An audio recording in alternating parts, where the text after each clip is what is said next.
Welcome to the Embassy of Mike Graham. This is my heaven and my hell for this week. Archbishop Wokeby.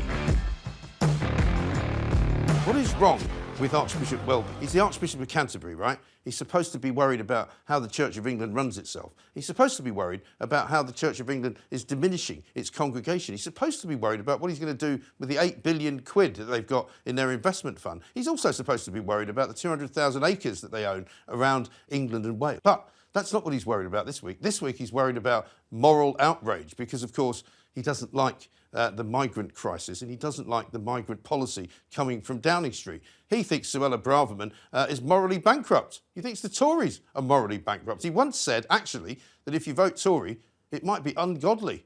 This is a guy who once said he wasn't sure if God even existed. Is he sure he exists? Is he sure he wants to be the Archbishop of Canterbury? He's far too woke. I've got an idea for him. Why don't you build some houses on the 200,000 acres you've got and house some migrants? How about that? Otherwise, you might be going to hell.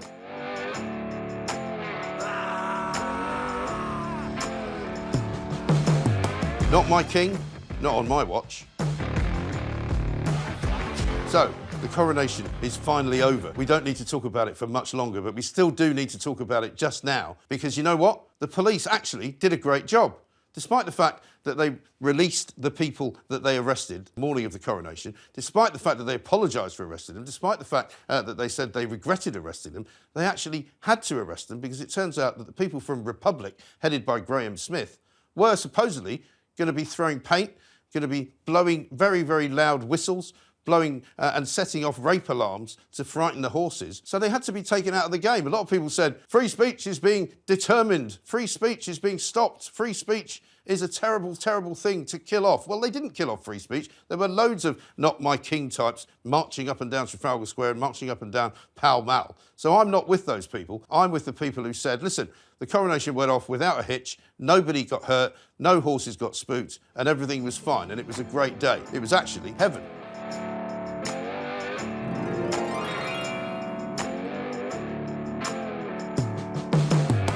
Not Home Alone.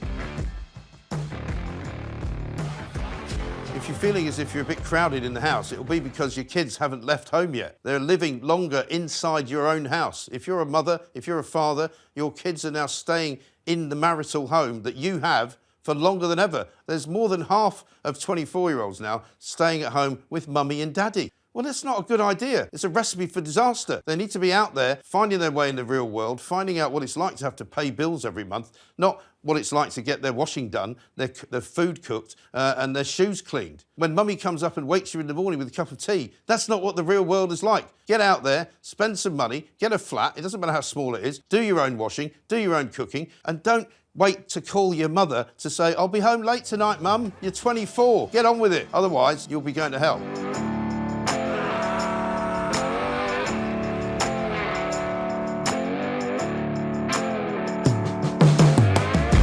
Sit up straight.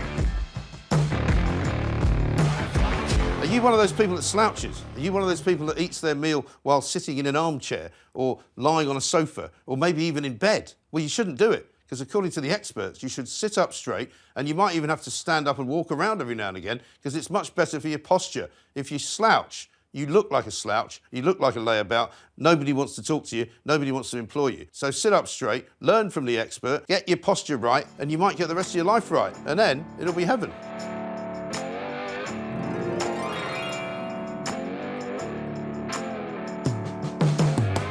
Boss's booze ban.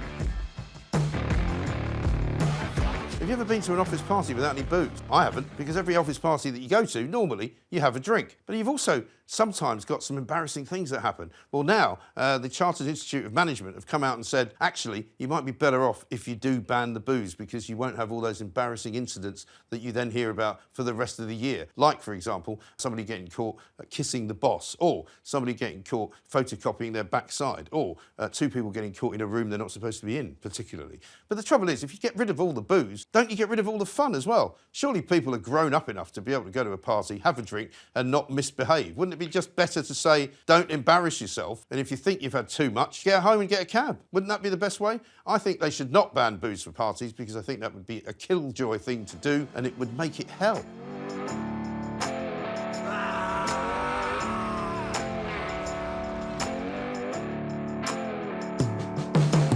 That was this week's Heaven and Hell in the Embassy of Mike Graham. Don't forget to like, share and subscribe.